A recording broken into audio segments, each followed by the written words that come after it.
કેમ છો વિદ્યાર્થી મિત્રો? ઓનલાઈન લેક્ચર્સમાં આપ સૌનું હાર્દિક સ્વાગત છે. ધોરણ 6માં આપણે અંગ્રેજીમાં ગ્રામર એટલે કે વ્યાકરણનો એક નવો ટોપિક આજે આપણે શીખવાના છીએ. તેનું નામ છે શું? Homophones. What is the name of the topic of grammar? Homophones. હવે પહેલાં તો એ વાત, હોમોફોન્સ કોને કહેવામાં આવે છે? તો હોમોફોન્સની અહીંયા ડેફિનેશન એટલે કે વ્યાખ્યા એટલે કે ટૂંકી સમજ આપવામાં આવી છે. અંગ્રેજીમાં સમાન ઉચ્ચારણવાળા પણ જુદા જુદા સ્પેલિંગ અને જુદા જુદા અર્થવાળા, ઉચ્ચારણ સમાન થતો હોય, બે સ્પેલિંગ હોય તેનો ઉચ્ચારણ સમાન થતો હોય, પરંતુ તેના સ્પેલિંગ કેવા હશે? જુદા જુદા હશે અને તેની સાથે સાથે તેનો અર્થ પણ અલગ થતો હશે. એવા બે શબ્દોને અંગ્રેજીમાં શું કહેવામાં આવે છે? હોમોફોન્સ કહેવામાં આવે છે. ઉચ્ચારણ સમાન પરંતુ સ્પેલિંગ ઇઝ ડિફરન્ટ અને તેની સાથે સાથે મિનિંગ પણ ડિફરન્ટ હશે. મિનિંગ એટલે કે અર્થ. ઓકે, ફોર એક્ઝામ્પલ જોઈ લઈએ આપણે એટ. એટ એ શું છે વિદ્યાર્થી મિત્રો? ખરેખર તે ઈચનું ભૂતકાળનું રૂપ છે. EAT, ઈચનું ભૂતકાળનું રૂપ એટ છે. એટ એટલે કે શું? ખાધું. અને એટ, આને પણ શું વંચાશે? એટ. આ બંનેને એટ જ વંચાશે, પરંતુ આ બંનેના સ્પેલિંગ અલગ અલગ છે અને સાથે સાથે અર્થ પણ અલગ થાય છે. આ ઈચનું મિનિંગ થશે 8. એક ડિજિટ આંકડાનું નામ છે 8. એવી રીતે આમ બીજા અલગ અલગ હોમોફોન્સ આપણને અહીંયા આપ્યા છે. તે આપણે જોઈ લઈએ. આઈ એટલે હું થશે અને EYE, આઈ એટલે શું થશે? આંખ થશે. બંનેનું ઉચ્ચારણ સમાન થાય છે પરંતુ સ્પેલિંગ ઇઝ ડિફરન્ટ અને મિનિંગ પણ ડિફરન્ટ છે. KNOW, નો એટલે શું? જાણવું. અને નો એટલે શું? ના. નેક્સ્ટ વન શું આવે? બાય. BY, બાયનું ગુજરાતી શું થશે? દ્વારા. અને એના અંતે જો તમે લગાવી દો છો તો એનું પ્રોનાઉન્સિએશન સેમ રહેશે, BYE. બાય એટલે શું? આવજો થશે. ઓકે, આ બાય એટલે દ્વારા થશે ને આ સેકન્ડ વન આપ્યું છે BYE, આ બાય એટલે શું થશે? આવજો. નેક્સ્ટ વન શું આપ્યું છે? અવર. OUR, અવર એટલે આપણું. અને આને પણ શું વંચાશે? અવર જ વંચાશે. વિદ્યાર્થી મિત્રો અહીંયા આગળ એચ આપેલું છે. શું આપ્યું છે? એચ. તો આ એચ શું છે? સાયલન્ટ વર્ડ છે. ઓકે, અને હવર નથી વંચાતું, અવર વંચાય છે. ઓકે, તો અવર એટલે શું? કલાક. 8, 8. એટ એટલે શું? ખાધું. ઓલરેડી આપણે ઉપર ઉદાહરણમાં જોઈ ગયા છે. SEEC એટલે શું? જોવું. અને SEA, સી એટલે શું? દરિયો. TWO, ટુ એટલે શું? બે. ને TOO, ટુ એટલે પણ. HERE, હિયર એટલે અહીં. અને HEAR, હિયર એટલે કે સાંભળવું. KNOT, knot. અહીંયા કે સાયલન્ટ વર્ડ છે, કે તમારે ઉચ્ચારણમાં લેવાનો નથી. તો KNOT, નોટ એટલે ગાંઠ. અને NOT, નોટ એટલે શું? નહીં. સ્પેલિંગ અલગ અલગ છે, મિનિંગ અલગ અલગ છે, પરંતુ તેનું ઉચ્ચારણ શું થાય છે? સમાન થાય છે. હવે WEEK, વીક એટલે શું? અઠવાડિયું. અને WEAK, વીક.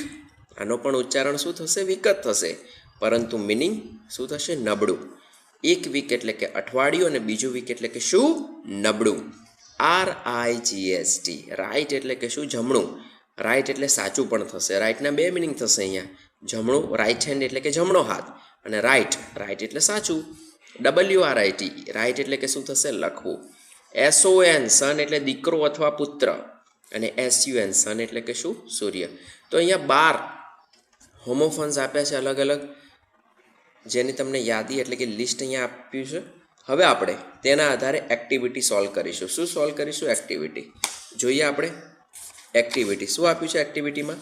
કૌંસમાં આપેલા શબ્દોમાંથી યોગ્ય શબ્દ વડે ખાલી જગ્યા પૂરો. વિદ્યાર્થી મિત્રો, તમારે ધોરણ 6માં પરીક્ષામાં 100% આવશે આ વસ્તુ. હોમોફોન્સના આધારે fill in the blanks. Fill in the blanks એટલે કે શું? ખાલી જગ્યા તમારે પૂરવાની છે. ઓકે, તો પહેલી ખાલી જગ્યા શું આપેલી છે? I got. પછી બ્લેન્ક. બ્લેન્ક એટલે કે શું? ખાલી જગ્યા. પછી શું આપ્યું છે? પેન્સિલ્સ. 8 કાં તો 8. આઈ ગોટ એટલે કે મેળવી. પેન્સિલ્સ એટલે કે પેન્સિલો. હવે 8 એટલે ખાધું થશે ને 8 એટલે 8 થશે. તો તમારો સાચો જવાબ શું આવશે? EIGHT. શું આવશે? EIGHT. Okay, 8. I got 8 pencils. મેં 8 પેન્સિલો મેળવી. રવિ ઇઝ ઇલ એટલે કે શું? બીમાર. રવિ બીમાર છે. હી ઇઝ ખાલી જગ્યા. એક વીક. આ વીકનું ગુજરાતી થશે નબળું. WEAK, વીક એટલે શું? નબળું. અને WEEK, વીક એટલે કે અઠવાડિયું. રવિ બીમાર છે, તે અઠવાડિયું છે કે તે નબળું છે? તો સાચો જવાબ આપણો આવશે તે નબળો છે. તો નબળોનું શું થશે? WEAK, weak. હવે નેક્સ્ટ વન શું આપેલું છે? વી લાઈક બ્લેન્ક. બ્લેન્ક એટલે કે ખાલી જગ્યા. New house. અવર HOUR એટલે કે અવર એટલે કે કલાક, ને OUR અવર એટલે કે આપણું. વી લાઈક અવર ન્યૂ હાઉસ. તો શું આવશે? OUR, અવર. અમને અમારું નવું ઘર પસંદ છે. લાઈક એટલે કે પસંદ છે. Rohan is mister Mehta's. Rohan mister મહેતાનો. આ SUN સન એટલે કે સૂર્ય થશે, ને આ SON સન એટલે કે શું થશે? પુત્ર અથવા તો દીકરો. તો રાઈટ આન્સર શું આવશે? SON, સન એટલે કે શું થશે? દીકરો. રોહન શ્રીમાન મહેતાનો દીકરો છે.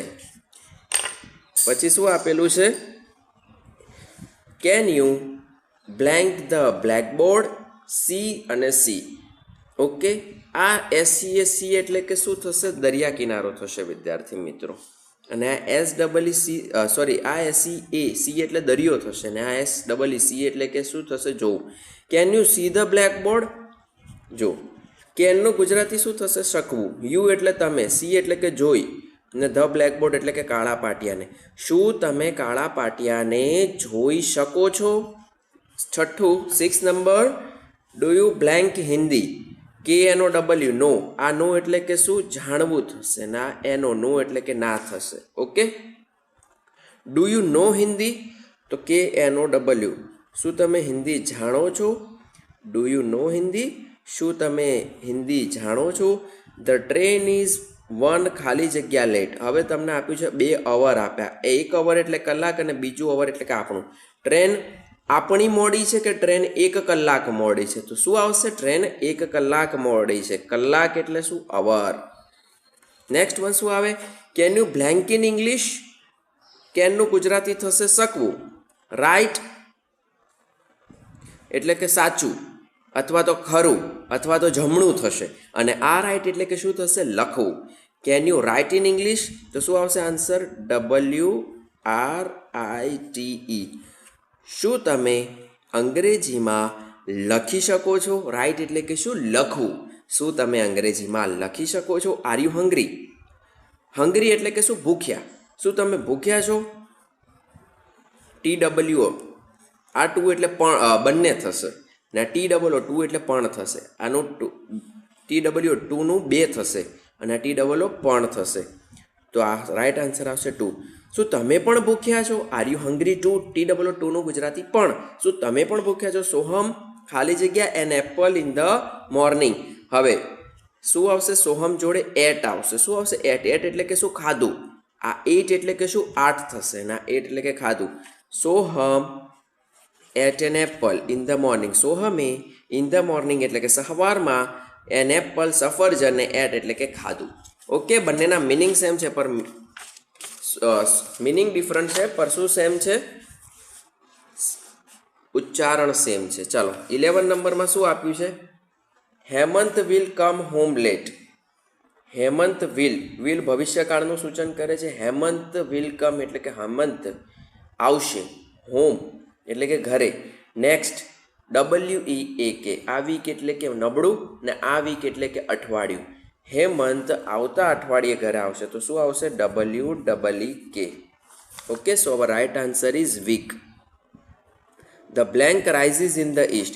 જો વિદ્યાર્થી મિત્રો, રાઇઝિસ એટલે કે ઉગવું, ઇન ધ ઈસ્ટ, ઈસ્ટ એટલે કે પૂર્વ. ઓકે, પૂર્વ દિશામાં ઉગે છે. તો સન, આ સન એટલે કે સૂર્ય, ને આ સન એટલે કે દીકરો અથવા તો પુત્ર. તો so our right answer is SUN. The sun rises in the east. સૂરજ પૂર્વ દિશામાં ઉગે છે. They are playing on the blank shore. આ SEA. ધે આર પ્લેઇંગનું ગુજરાતી શું થશે? તેઓ રમી રહ્યા હશે. ધે આર પ્લેઇંગનું ગુજરાતી શું થશે? તેઓ રમી રહ્યા છે. On the blank shore. આ સી એટલે કે દરિયો, ને આ સી એટલે કે જોવું. દરિયા કિનારે કે જોવાના કિનારે? તો રાઈટ આન્સર ઇઝ SCA. તેઓ દરિયા કિનારે રમી રહ્યા છે.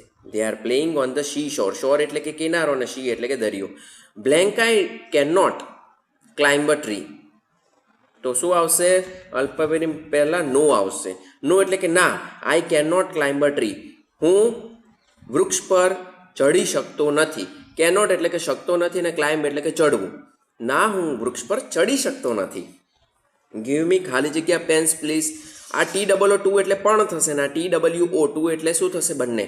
Give me 2 Pence please. 2 એટલે કે શું? 2. પ્લીઝ એટલે કે મહેરબાની કરીને મને 2 પેનો આપો. Walk straight. વોક એટલે કે ચાલો, સ્ટ્રેટ એટલે કે સીધા. વોક સ્ટ્રેટ એટલે કે સીધા ચાલો. એન્ડ ધેન એટલે કે શું? પછી. એન્ડ એટલે કે અને પછી take a blank turn. Turn એટલે કે વળો, ઓકે, અથવા તો વળાંક વાળો. રાઈટ એટલે કે જમણો, અને આ રાઈટ એટલે કે લખવું થશે. તો right answer is RIGST. Walk straight, સીધા ચાલો, and then take a right turn, અને પછી જમણો વળાંક લો. તો વિદ્યાર્થી મિત્રો, તમારા હોમવર્કમાં આજે કરવાનું છે આ જે હોમોફોન્સ કેટલા છે? 1 to 12 છે. આ હોમોફોન્સ તમારી નોટબુકમાં 3 વાર લખવાના છે. કેટલી વાર? આ હોમોફોન્સ કે જે અત્યારે તમારી સ્ક્રીન પર દેખાય છે એ 3 વાર તમારી નોટબુકમાં લખવાના છે with neat and clean handwriting. અને અત્યારે જે મેં એક્સરસાઇઝ કરાવી, કેટલા છે? એક્ટિવિટી ક્વેશ્ચન નંબર 1 કરાવ્યો છે. ટોટલ તમારા થશે કેટલા? 16. આ 16 તમારી નોટબુકમાં 1 વાર લખવાના છે. કેટલી વાર? 1 વાર. Have a good day.